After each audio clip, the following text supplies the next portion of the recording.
Hello friends, in this video I am going to discuss about E1CB elimination reaction. What is mean by E1CB elimination reaction means it's a conjugate base elimination reaction. Means during the reaction what will be formed? Conjugate base will be formed. We know like I have in the previous videos I have already discussed what is mean by conjugate base. Let us see once what is mean by conjugate base over here. Okay. Let me take any acid over there like hydrogen halide, right? Now the leftover part after the elimination of proton is known as conjugate base. What is there? X minus plus H plus, right? Now what is this one? The leftover part after elimination of H plus, right? This is known as conjugate base. Okay, that is what I mean by conjugate base over there. Okay, now once again, yeah. Now let us see the general data about E1CB elimination reaction. Okay, now let us see here. Electron withdrawing group containing alkyl halides, alcohols readily undergo what? E1CB elimination reaction. Electron withdrawing group containing alkyl halides, alcohols readily undergo what? E1CB elimination reaction.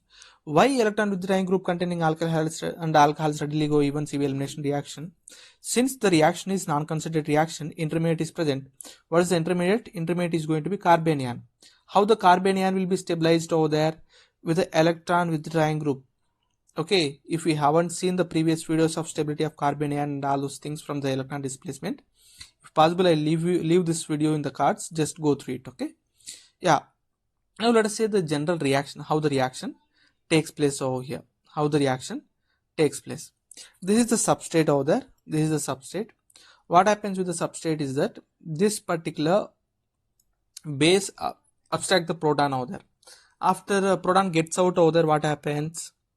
Electron withdrawing group, negative charge. What is this one?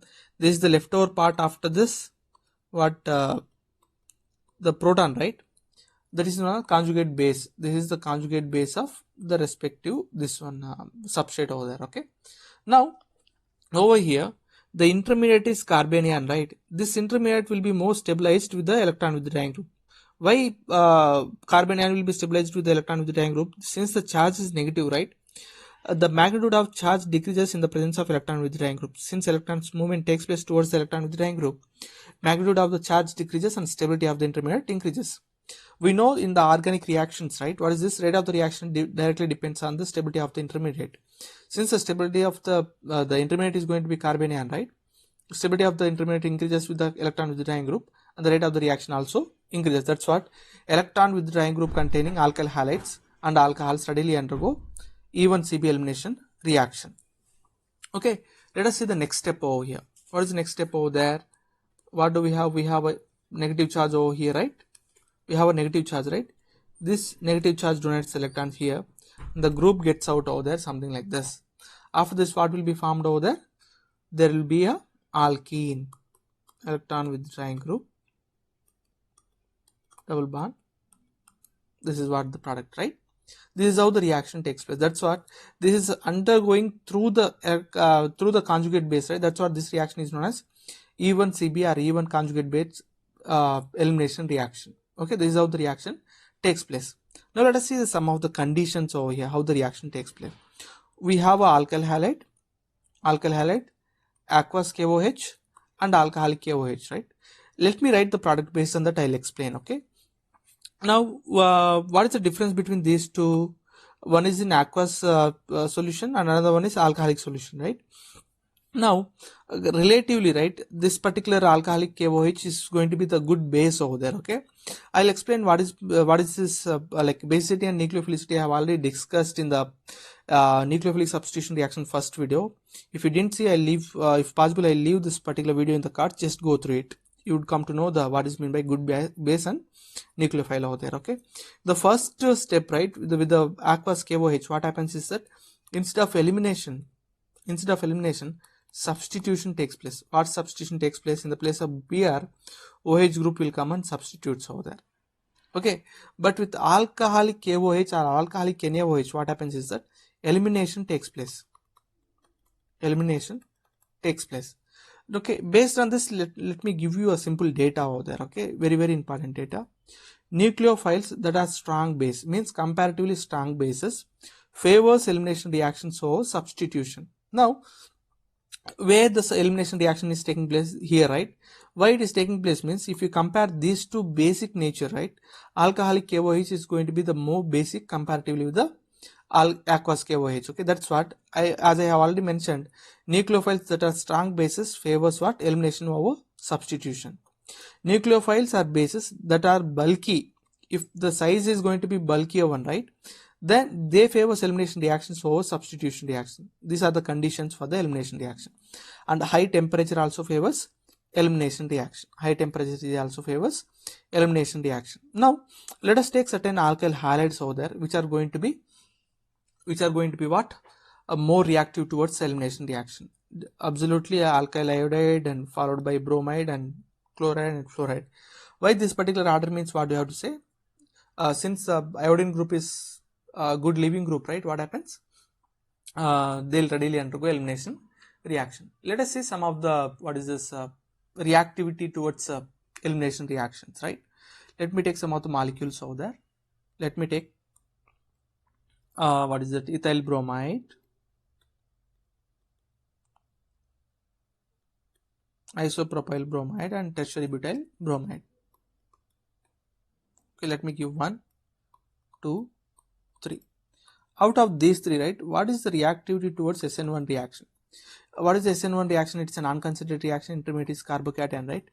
Relatively, which carbocation is more stable? It's a primary one, secondary one and tertiary one. We know tertiary carbocations are more stable than that of secondary followed by the primary, right? That's what the reactivity art is going to be. Tertiary is greater than secondary is greater than primary. Okay, now let us take the another reaction also. What is this? Let me take some other molecules also over there.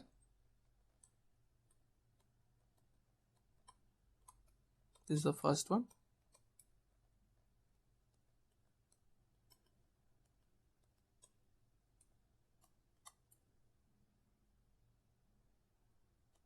Third one is going to be something like this. Okay, now since it is a secondary carbon, right, we can expect SN1 and SN2. Let us take SN1 over there because we have conjugation also, right? Now relatively, in which case the carbocation is going to be more stable, more delocalization, more stable of stability of carbocation, right? We have 2 double bonds over there where delocalization takes place and stabilizes the carbocation. You have 1 and we have 0 over there. That's what relative stability of the carbocation is 3 to 1. That's what the SN1 reactivity is also 3 to 1 because rate of the reaction depends on the stability of the intermediate, right? That's why. Let me take another reaction also. Let me take another not the reaction, molecules over there. Let me take first one. What is this one? This is 2-chloropropanol, right? Aldehyde is there, propanaldehyde also we can say. Let me take CH2 Cl CH2 CHO. Here by seeing the molecule, right, we should say under which reaction it is going to be, okay, under which reaction it is readily undergoes. Okay, now one thing we have to remember, we have aldehyde group, right? Aldehyde group is electron withdrawing group. As I have already mentioned, right, electron withdrawing group containing carbons, like molecules readily undergo what?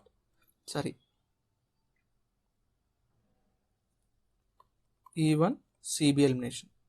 The previous videos I have mentioned SN1, right? It is not SN1. SN1 also right only, but we are discussing elimination, right? Let us put it as E1 elimination reactions. Okay, here E1CB elimination takes place, right? E1CB elimination. In E1CB elimination, which is going to be the more reactive? Okay, in E1CB reaction, what is the intermediate over there? Intermediate is going to be carbanion, right? In the case of these two, right, which is going to be more stable carbanions? Now we have protons over there. It's a primary one. Here is a secondary one. We may think that primary carbanions are more stable than the secondary carbanion. That's absolutely right. But over here, one thing we have to remember: the carbanions next to this electron withdrawing group is more stable, because of which the second one is more reactive than that of first one over there. Second one is more reactive than that of first one. That is how we have to find the reactivity, right?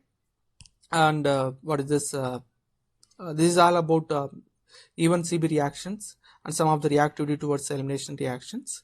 Thank you for watching.